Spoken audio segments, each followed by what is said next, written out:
শিক্ষারমে সকলকে স্বাগত। আজকে আমরা আলোচনা করব যে বেদান্ত দর্শনের দ্বিতীয় পাঠের বিশেষ কিছু গুরুত্বপূর্ণ প্রশ্ন উত্তর নিয়ে। দেখো, ভিডিওটি যদি ভালো লাগে অবশ্যই লাইক, শেয়ার এবং কমেন্ট করে জানাবে, কারণ প্রশ্ন উত্তরগুলো কিন্তু বিভিন্ন বই থেকে খুঁজে বের করে শুধুমাত্র গুরুত্বপূর্ণ প্রশ্ন উত্তরগুলো নিয়েই আমরা আলোচনা করি বা ওই প্রশ্ন উত্তরগুলোই দেওয়ার চেষ্টা করি। ঠিক আছে? আর কোন অধ্যায়ের ওপর প্রশ্ন উত্তর করলে তোমাদের বেশি সুবিধা হবে সেগুলো তোমরা অবশ্যই কমেন্ট বক্সে কমেন্ট করে জানাবে, তাহলে আমি সেগুলো নিয়ে বেশি করে আলোচনা করব। দেখো, প্রথমে কি আছে যে ব্রহ্ম কথাটির অর্থ হলো যিনি মহত্তম, যিনি বৃহত্তম, যিনি ক্ষুদ্রতম, নাকি কোনোটি নয়। এই চারটি অপশনের মধ্যে উত্তর হবে যিনি বৃহত্তম, অর্থাৎ অপশন খ। ঠিক আছে। 2 নম্বরে দেখো কি আছে যে ব্রহ্ম হচ্ছেন চৈতন্য স্বরূপ, জড় স্বরূপ, অজ্ঞান স্বরূপ, মায়া স্বরূপ। তাহলে এই চারটির মধ্যে উত্তর হবে অপশান এ, ব্রহ্ম হচ্ছে চৈতন্য স্বরূপ।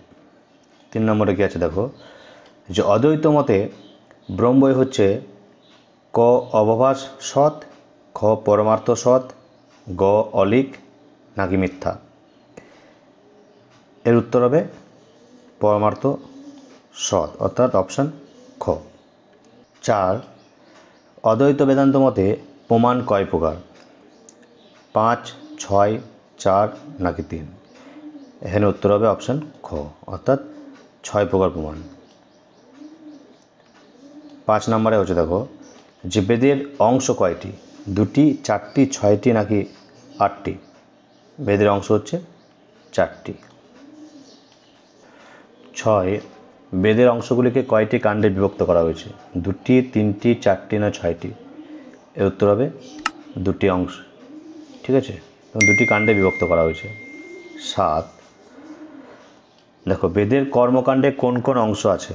মন্ত্র বা সংহিতা ও ব্রাহ্মণ, ব্রাহ্মণ ও আরণ্যক, গ আরণ্যক ও উপনিষদ, এবং ঘ ব্রাহ্মণ ও উপনিষদ। এখন উত্তর হবে অপশন ক, মন্ত্র ও ব্রাহ্মণ। 8 নম্বর কি আছে দেখো বেদের জ্ঞানকাণ্ডে কোন কোন অংশ আছে? মন্ত্র ও ব্রাহ্মণ, ব্রাহ্মণ ও আরণ্যক, আরণ্যক ও উপনিষদ, ব্রাহ্মণ ও উপনিষদ। তাই এটা উত্তর হবে আরণ্যক ও উপনিষদ, অপশন গ। ঠিক আছে। 9 শঙ্করের মতে মায়া কার শক্তি বিশেষ? সগুণ ব্রহ্মের, নির্গুণ ব্রহ্মের, প্রকৃতির, না জীবের। দেখো এই প্রশ্নের উত্তরটা আমি তোমাদের উপর ছেড়ে দিলাম, তোমরা কমেন্ট বক্সে কমেন্ট করে জানাবে এর সঠিক উত্তরটা কী হতে পারে। ঠিক আছে। 10 নম্বরে কী আছে দেখো অদ্বৈত বেদান্তে কয় প্রকার মুক্তির কথা বলা হয়েছে? 1, 2, 5, নাকি 6। 2 প্রকার। 11 অহং ব্রহ্মাস্মি মহাবাক্যটি কোন উপনিষদে আছে? ছান্দোগ্য, ঈশ, বৃহদারণ্যক, নাকি কেন। এর উত্তর হবে বৃহদারণ্যক উপনিষদে। 12 ব্রহ্মসূত্রের অধ্যায় কয়টি? 4টি, 6টি, 16টি, না 2টি। এর অধ্যায় হচ্ছে 4টি, অপশন ক। 13 মাধবাচার্যের ভাষ্যের নাম কি? পূর্ণভাষ্য, শ্রীভাষ্য, শারীরক ভাষ্য, নাকি অনুভাষ্য। উত্তর হবে পূর্ণভাষ্য। 14 বল্লভাচার্যের ভাষ্যের নাম কি? পূর্ণভাষ্য, শ্রীভাষ্য, শারীরক ভাষ্য, নাকি অনুভাষ্য। তাই এটা উত্তর হবে অপশন ঘ, অনুভাষ্য। 15 নিম্বাকাচার্যের ভাষ্যের নাম কি? পূর্ণভাষ্য, খ শ্রীভাষ্য, গ বেদান্ত পরিজাত সৌরভ, এবং ঘ অনুভাষ্য। তো এটা উত্তর হবে অপশন গ, বেদান্ত পরিজাত সৌরভ। 16 সর্বদর্শন সংগ্রহ গ্রন্থের রচয়িতা হল মাধবাচার্য, খ শঙ্করাচার্য, গ রামানুজ, এবং বাদরায়ণ। তাই এর উত্তর হচ্ছে অপশন ক, মাধবাচার্য।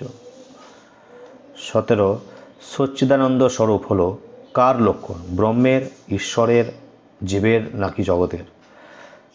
তাই এটা সঠিক উত্তর হচ্ছে ব্রহ্মের। 18 অদ্বৈত মতে দেহের সঙ্গে আত্মার একাত্মবোধ হল মুক্তি, বন্ধন দশা, আত্মসুখ, নাকি জীবনের সার্থকতা। তা এই 4টে অপশনের মধ্যে সঠিক উত্তর হচ্ছে বন্ধন দশা। 19 অদ্বৈত বেদান্ত মতে কোনটি জীবের বন্ধনাশার কারণ? অবিদ্যা, ঈশ্বর জ্ঞান, জাগতিক সুখ নাকি আত্মসুখ? এটারও সঠিক উত্তর হচ্ছে অবিদ্যা। 20 তত্ত্বমসি এই উক্তিটির অর্থ হলো জগৎ ও মানুষ একই, জীব এবং ব্রহ্ম ভিন্ন, জীব ও ব্রহ্ম একই, তুমি এবং আমি একই।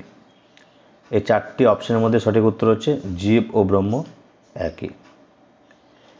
21 ব্রহ্ম জগতের স্রষ্টা, পালক, সংহারক এগুলি ব্রহ্মের কিরূপ লক্ষণ? অর্জিত লক্ষণ, স্বলক্ষণ, বাহ্য লক্ষণ না তটস্থ লক্ষণ? অপশন ঘ তটস্থ লক্ষণ হচ্ছে সঠিক উত্তর। 22 মায়া বিশিষ্ট ব্রহ্মকে শঙ্কর কি বলেছেন? ঈশ্বর, আত্মা, জগৎ নাকি মানুষ? এর উত্তর হবে ঈশ্বর। 23 আচার্য শঙ্করের মতে জীবিত অবস্থায় ব্রহ্ম স্বরূপের উপলব্ধি হলো বিদেহ মুক্তি, জীবন মুক্তি, জাগতিক মুক্তি না স্বর্গীয় মোক্ষ লাভ? তো এটা কী হবে? এটা হবে জীবন মুক্তি, অর্থাৎ অপশান খ। 24 জগতের কোনো প্রকৃত সত্তা নেই এই মতবাদটি কে বলেছেন বা কার? ক মাধবাচার্যের, খ শঙ্করের, গ রামানুজের নাকি মহর্ষি বাদরায়ণের? তো এটা উত্তর হচ্ছে আচার্য শঙ্কর বা শঙ্করের। ঠিক আছে। 25 দেহহীন আত্মার ব্রহ্মস্বরূপতা উপলব্ধিকে বলে বিদেহ মুক্তি, জীবন মুক্তি, জাগতিক মুক্তি না স্বর্গীয় লাভ, মোক্ষ লাভ?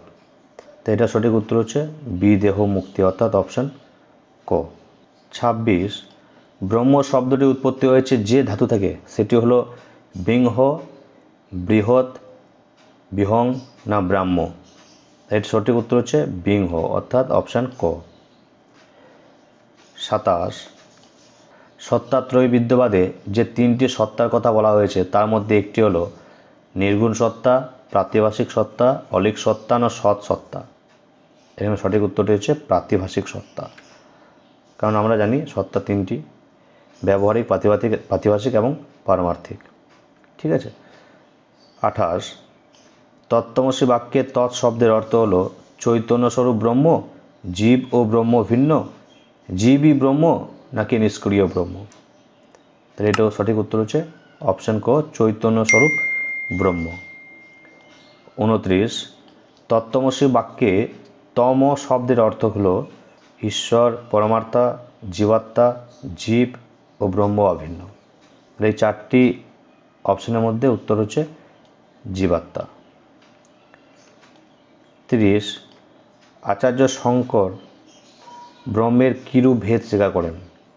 বিজাতীয় ভেদ, স্বগত ভেদ, স্বজাতীয় ভেদ নাকি কোনো ভেদই স্বীকার করেন না? তো এটা সঠিক উত্তর হচ্ছে যে তিনি কোনো ভেদ স্বীকার করেন না। ঠিক আছে। তাহলে আজকে এই 30টি গুরুত্বপূর্ণ প্রশ্ন নিয়ে আলোচনা করা হলো, প্রশ্ন উত্তর নিয়ে। অবশ্যই ভিডিওটি ভালো করে দেখো এবং ভালো লাগলে কমেন্ট বক্সে কমেন্ট করে জানাবে। ঠিক আছে। আর পিডিএফের লিঙ্ক আমি ডেসক্রিপশন বক্সে দিয়ে দিয়েছি, তোমরা পারলে অবশ্যই ডাউনলোড করে নিও।